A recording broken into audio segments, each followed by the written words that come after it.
gets us all together and on the same page, and no one gets pissed. That's his gift. Since the first rehearsal, Mark and I have become good friends. He knows that feeling that we can't explain to anyone who doesn't play music for an audience. Some nights, for me and for him, it's spiritual. That's the reason I do it. It's the reason Mark does it. His spirit is high, and I suspect it's a big reason why he's played with pretty much everyone. 50 years is a long time to be doing the sideman's hustle. And let's face it, rock and roll isn't always good for your health. So how does he do it? It's a good question and well worth the spotlight. Sideman, the name.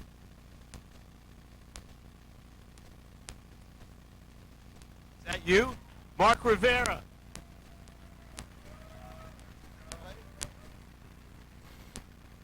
So, Ringo's introduction and tribute's more important than me. Okay.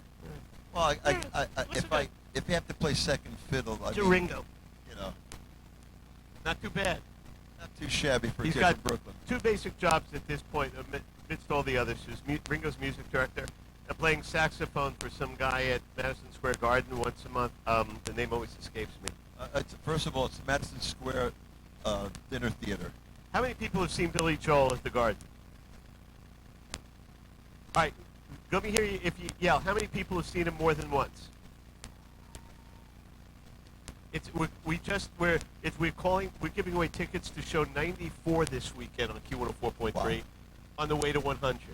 And what did Billy say to you? He said, how long did he say this would last? He said, His direct quote was, "As long as his ass is in seats, we'll keep playing." So I hate to say it, but the butt's in the seats for 9 years now. as I said to you when you first said it, and they'll stop at any time. As long as you announce a show, they'll be there. They'll be there. It's been amazing. Every night, 20,000 people singing the songs, and they're waving their. It used to be the cigarette lighters. They're waving phones. their phones. But the crazy thing is that the prophetic line, because you know that it's me they've been coming to see to forget about life for a while. And the more things get crazy and the darker the times get, the more we need to be reminded through music how we can feel. And Billy does that. The Beatles have done that in 8 or 10 months. It'll be 60 years since the Ed Sullivan Show. And again, I said this last night, we still come out because we loved it, and there's no music greater, or there will never be music quite like that ever. So, I was influenced. Hey, Chris, this was when I was like 11 years old, and everybody, So you see my father's Spanish guitar, and I knew just barely enough to play up and down, but. What did your dad think of that haircut? Look at it's like Vaseline in my hair, trying to keep it straight for the moment because it was anything but that. It was very curly. I was 11 years old there, first playing it. I wasn't allowed to. I just maybe picked up the saxophone briefly because they didn't want me to start playing and then lose interest. So I waited a while, played some guitar, and then I went. I did my. If you wouldn't mind, the next shot is my first gig is in Brooklyn at a bowling alley. Which one? There's me with the Great Garlou look. You know, Probation or Gil Hodges? Which lane? Do you remember? Melody Lanes on Melody? 39th Street in Brooklyn. And Nice. who knows 39th Street in Brooklyn? That's Sunset Park. So that's where I grew up. And two twins, Daryl and Joe, my cousin Vinny. And my cousin Vinny in the book, we talk about driving me up to my first gig.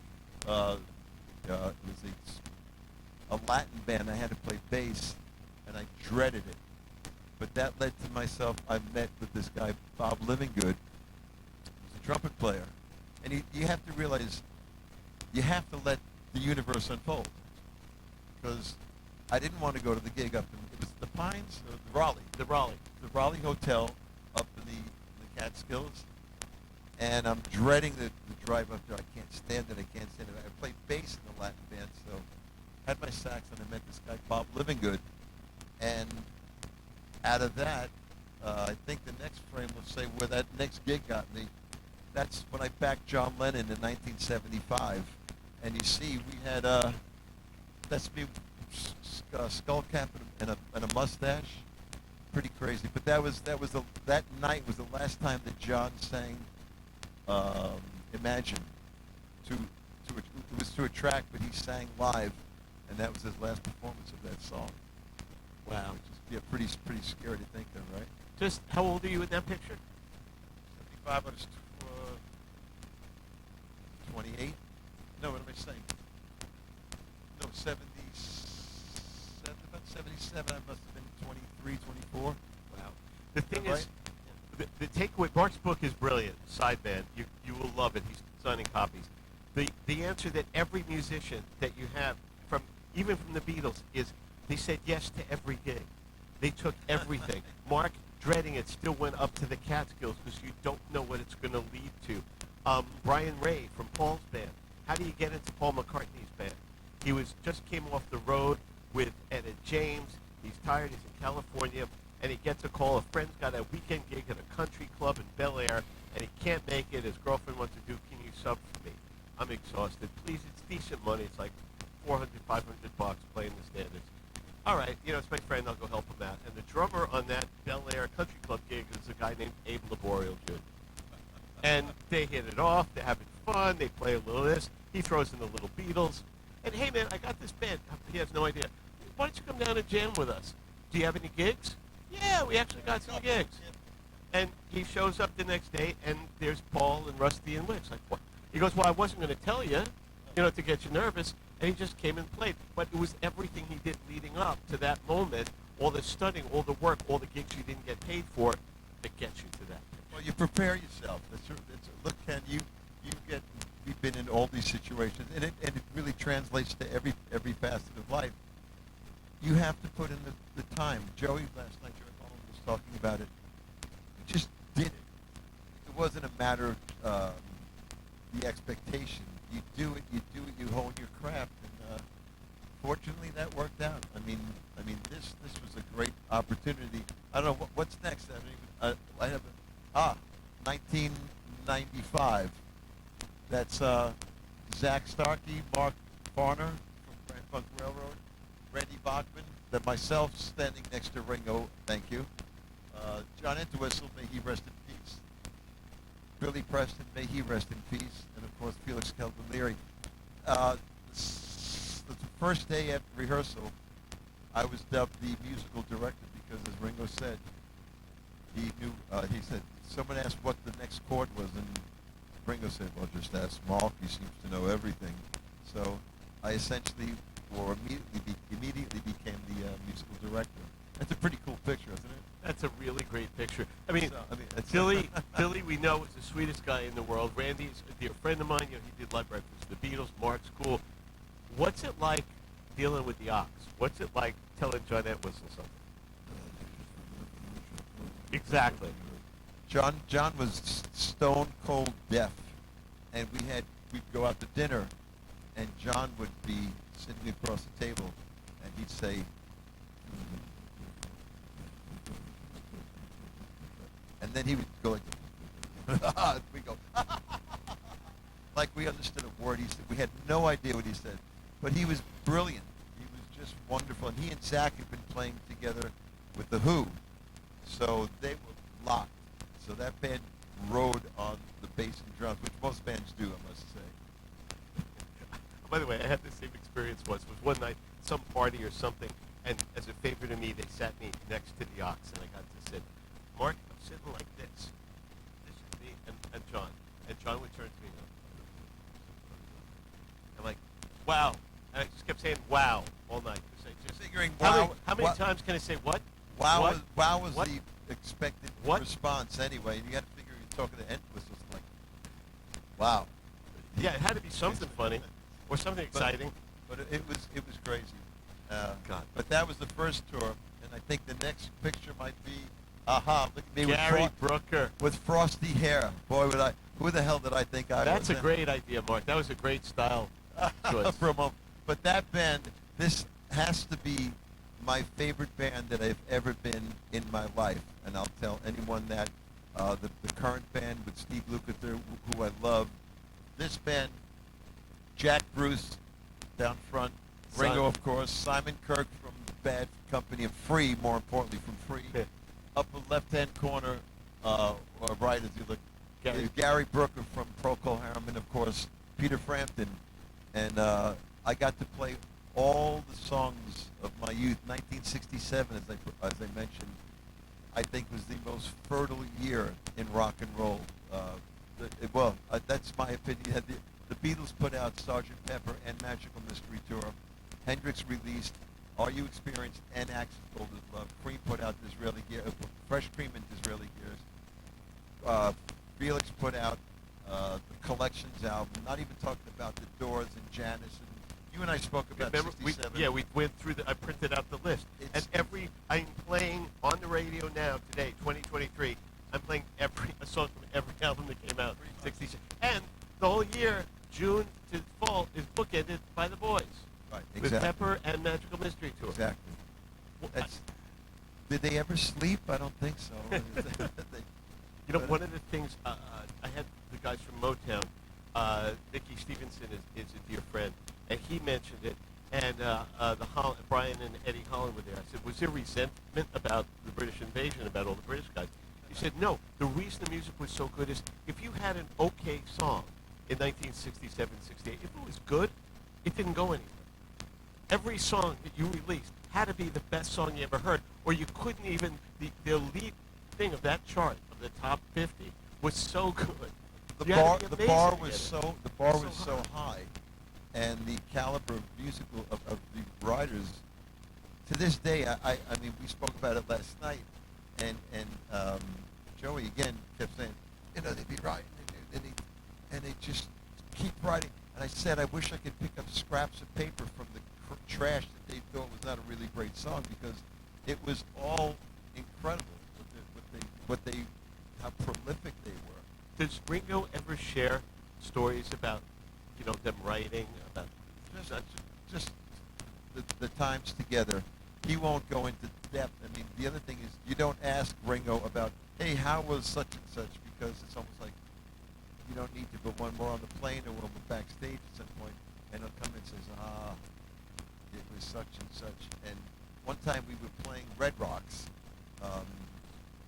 Can't quite remember who the lineup was, but it might have been Sheila E. and it was one of the great bands.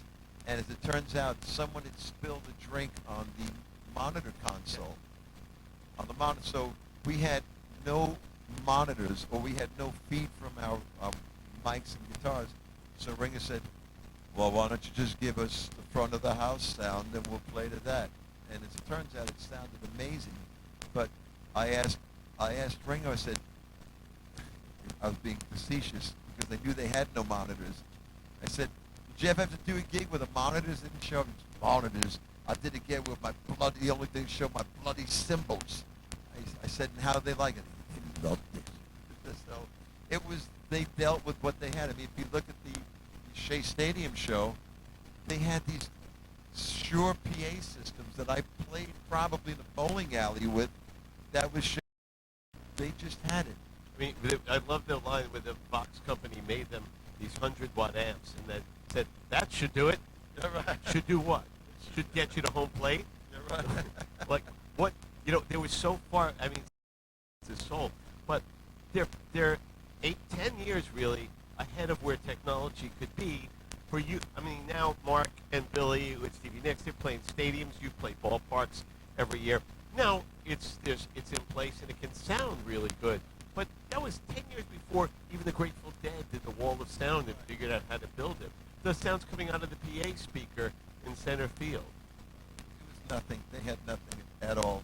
So. I mean, that was one of my favorite moments. I asked Ringo, if you can't hear what the people are singing, at least they're next to each other, but how did you keep time? How do you know where they are in the song if you just see three backs?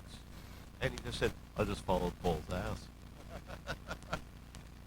One of the most fascinating videos that I've seen, Jimmy Brailauer showed me this video they had from the Ed Sullivan Show.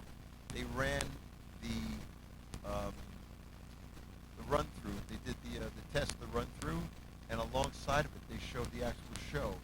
And I tell you that Ringo's snare drum beats were exactly the same.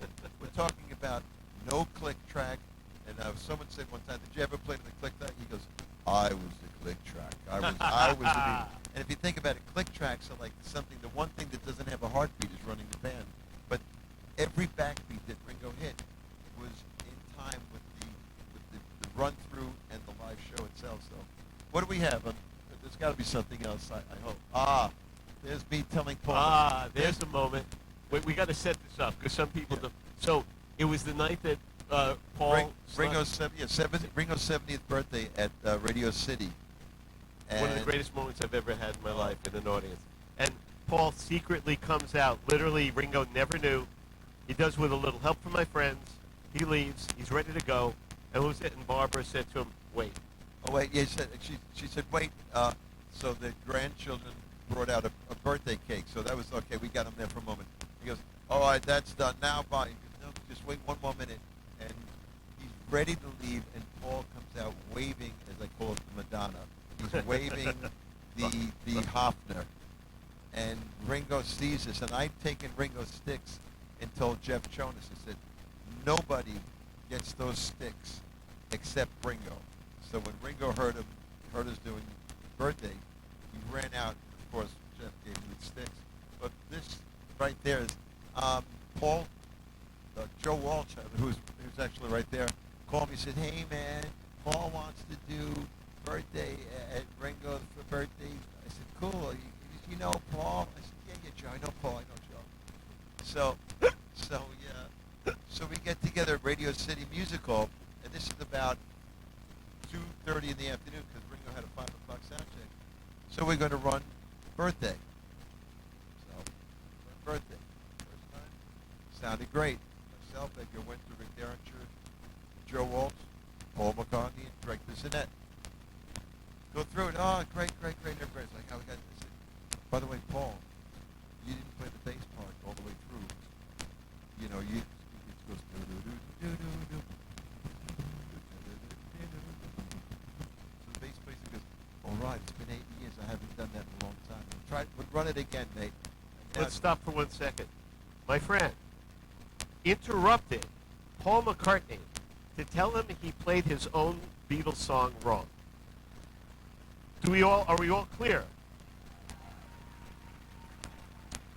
As the Spanish and the Italians say, that's chutzpah.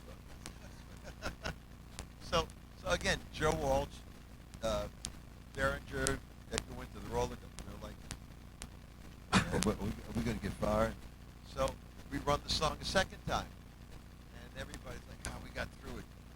Kind of like, "Shut up, Mark." So One voice saying, "Shut up." no, I knew it. No, there was no shut up in my mind because Paul had, as we did the second run through, Paul sang, "Yes, we're going to a party." He sang that 2 measures early. So what do? Excuse me, Paul. It's like, hey kid, this is how it goes.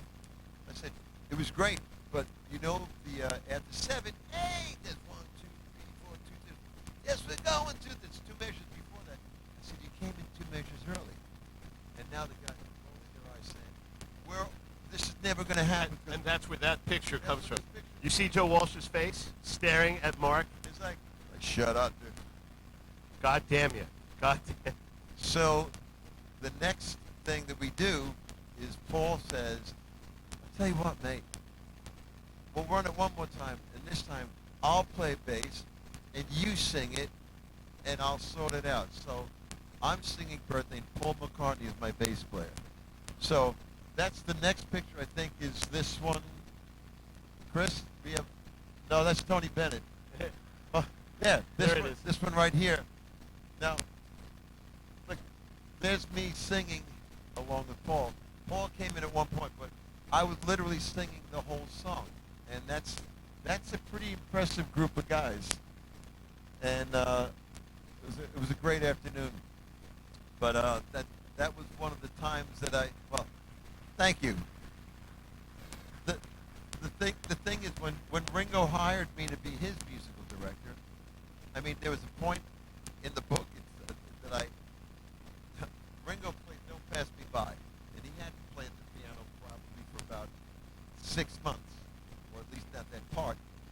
And he plays beautiful moments, so it's C, G, C, and he was all confident, like,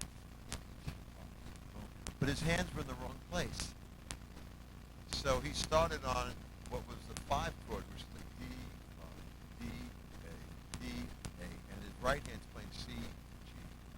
It was cacophony. It was terrible. And I can't, I don't. I'd pass on it. Go ahead. What the hell? It's nighttime. Can I say the F-bomb? Is that right? Okay. So Ringo said, "You fuck with my fucking with my keyboard. You fucking what's going on?" And Steve Lukather and Greg was in that. Know that it wasn't me. It was his hands, and he's playing it again and again. And finally, I grabbed his hand and everyone was like, "It's like the Emperor's new clothes." It's like, What are you doing? so I moved his hand, put it in the position, and he played it over the tune, perfect. He goes down front. Listen for your foots. Then he comes up top of the drums, finishes the song like nothing happened, and he grabs the microphone up to the kid. He goes, "Mark Rivera." Yes, Richie. I'm so sorry. Oh. and that in itself, and of course Steve Lucas and Greg said, "You have some skills." I'm going to guess that you guys have gathered this by now. And I have this. But the thing about the book and Sideband, and you'll understand, Mark takes the job seriously. Anybody can tell Paul and John, "Oh, it's perfect, boss. It's perfect. Oh, it's great. Oh, it's great. Whatever you do is great." Is that what they want? I mean, on one hand, you want to be right, but the confidence in being on stage with this man is that he won't let you fail. Is that he'll always be there to correct you or catch you, and he's doing it not out of ego, but out of his passion for the music. Paul's a perfectionist, and regardless of being corrected, he must have been really affronted at first, but what Paul wanted was to play it perfectly. He was an absolute gentleman. Of course he was. Right. All right, that's right. I haven't done it for a while. And he took that step back. But to your point about when you speak with confidence, I live by my parents' rules. My mother said nothing good could come out of bad words, and I've lived that every day. And the other thing that my father taught me was you could be confident, but not arrogant. If you're sure about how it's supposed to go, you could say that. But you don't go, "Hey man, that's how it goes." Yeah, right. You same way with the first tour with Ringo in '95. I was singing those songs since I was 16, and we got to the first song. It don't come easy, it don't come. And it was like all over the shop. The harmonies were horrible. Everybody's a front man. Everybody's their own leader. Nobody took the time to say, "It don't come easy." No, it don't. It's 3-part harmony. So I said, "Hey, I'm the new guy. Do you think we could run it one time a cappella, like assuming like I didn't know my part?" I knew all 3 parts, by the way. Of course you did. So I said, "Let's run it one time a cappella and see how we go." I said, Mark Farn, I said, "You have the high voice." I said, "It don't come easy." Okay, It don't come. So, and I sang the middle part, and I said, "Billy Preston, why don't you double Ringo?" "Hey, all right, man." We ran it one time, and it was perfect. And Ringo was like, "Sounds good." I told Randy Bachman, "You don't have to sing this time." And the next song came, and sure enough, what's that called? D minor. Oh, by the 3rd or 4th song, Ringo just said, "Just ask Mark." And I became, in fact, Felix Cavalieri was meant to be the musical director, and I love Felix, but he didn't know. He was just like, well, once in a while they'd ask him, yeah. I knew. I was 14. When I was 14 or 16, I was ready to be in that band. And that's great. It sounds like an ego thing, but I played so many clubs and so many bars, and even at 15, I was playing bars. So. Of course you were. But that's if we didn't get paid, if we didn't you didn't make any money or you made a couple of bucks. And Mark and I have talked about it. My friends were delivering pizza. We were 18, 19, getting $3 an hour. And my first job was working at XL Country in Newton, New Jersey for $1.85 an hour.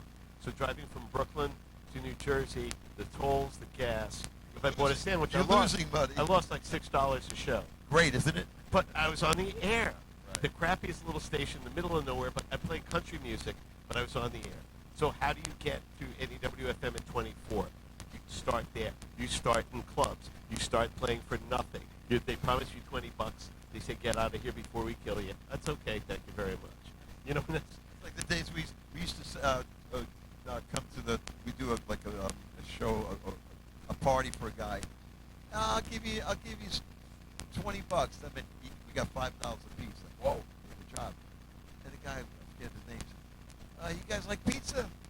Yeah, we love pizza. I'll get you a couple of pies. Like soda, yeah.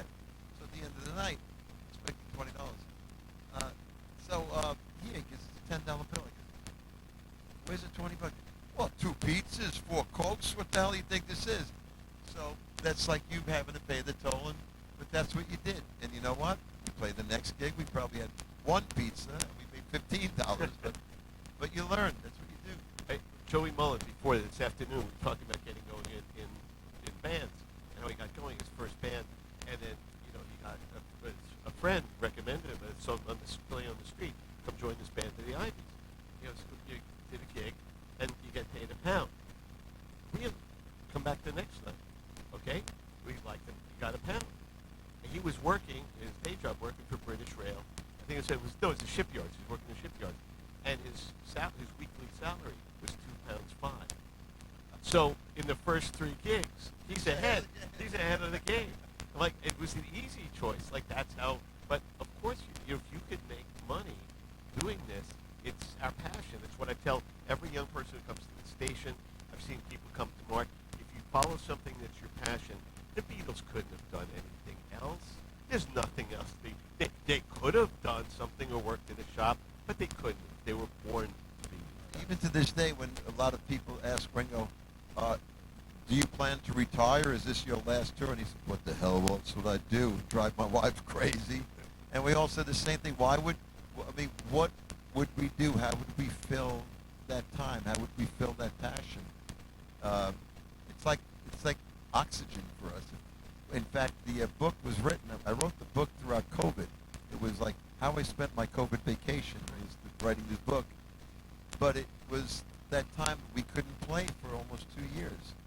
It was the greatest album title ever written during COVID was your fellow Ringo All-Star Colin Hay, who made an album called I Just Don't Know What to Do With Myself. Yeah, That's the greatest title anybody, most honest title ever. And Colin is one of the greatest songwriters and greatest storytellers ever. Has he ever done a fest?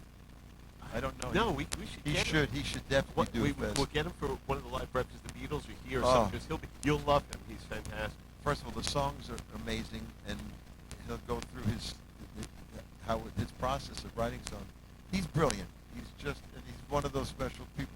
The other thing is, as I look back at this time of writing the book, I realized, okay, I'm a side man, whatever connotations that might have.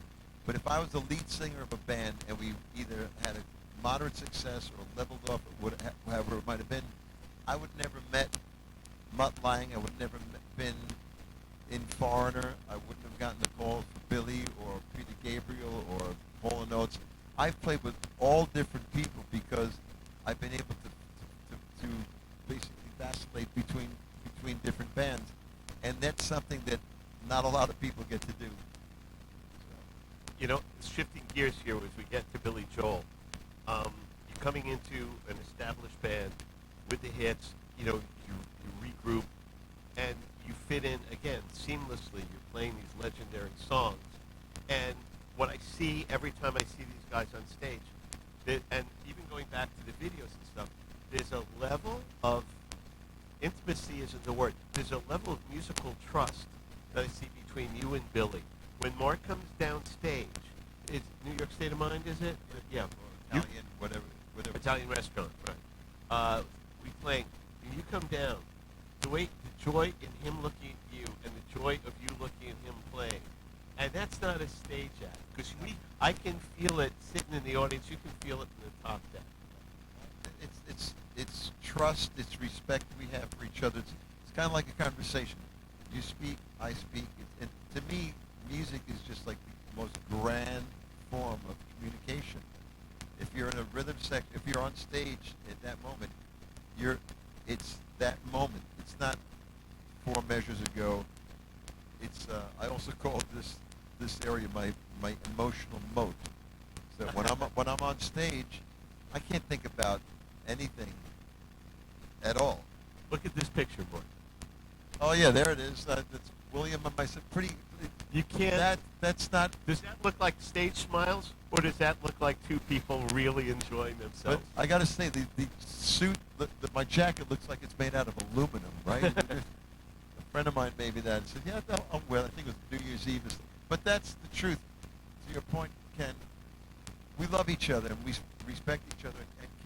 And Billy allows us the latitude to go out there. I mean, when someone's confident and their ego is in place, that they're not worried, I don't want him to outshine or this and that. It's like he knows he's got he's got like 7 thoroughbreds, and he wants them to run. And he allows each one of us a spot, and it's great. I mean, I have the greatest gig ever, aside from the fact we play a great venue. I can go home at night, sleep in my own bed, and Yeah, I mean, Billy said they offered him Las Vegas, right? Open check, open things. I don't want to be in Vegas. Well, whatever you want, like Elton John, the red piano. Don't want to be there. Nah. Want to be home. Well, and what we always talked about, manager Dennis Arpin and MSG. As he said once, I couldn't find the no. Play once a month at the Garden, and you can stop whenever you want. He said, I just couldn't think of a reason to say no to that. It was exactly what I want. Once a month, go to work. Yeah, I could do that. And come home. Yeah, I could do that. You know, there's a moment when Mark comes down, and there's an improvisational moment, right? When there are times when he looks at you, and you'll just pick out a tune. And I've seen you go into, you know, New York, or like I'll take Manhattan. Right. The Bronx and Staten Island. I've seen you play that. And sometimes you'll go to Beatles. Oh yeah. Well, got to go to Beatles. Right. And he's waiting for you to call it. Yeah. Well, for that matter, we've out of the blue just started a chord and stuff. You know, it'll just go off because I think Billy's band is the greatest bar band I've ever been in. Aside from being Billy Joel, we just play pretty much everything. And to that matter, you want to talk about sublimating your ego. You know, last play at Shea, Paul McCartney. Paul comes out, and when Paul plays the piano, Billy slides over on the piano and literally sits on the piano to watch Paul McCartney play his piano. The show is called Billy Joel. It's Billy is the piano player, and he slides over to give Paul McCartney the chair. Doesn't leave, and I saw that I knew in my heart he didn't leave out of ego. He left out of fandom.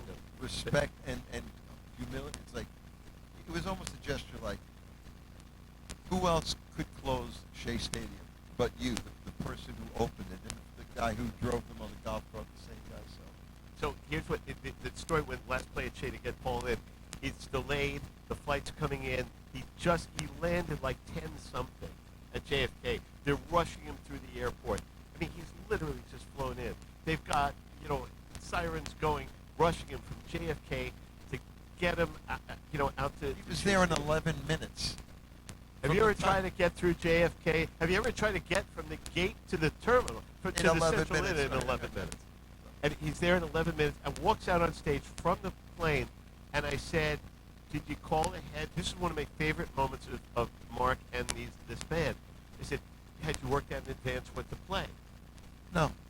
I said, so Billy screams, "Ladies and gentlemen, the Paul McCartney," and the band goes into. I saw her standing there, and I said to Mark, without rehearsing it, how were you able to play it perfectly?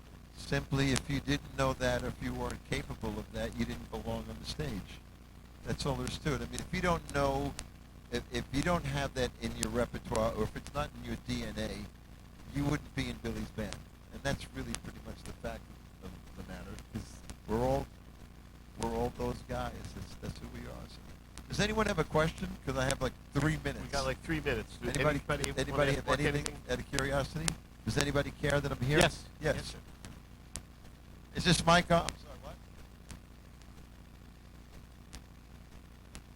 Both of them.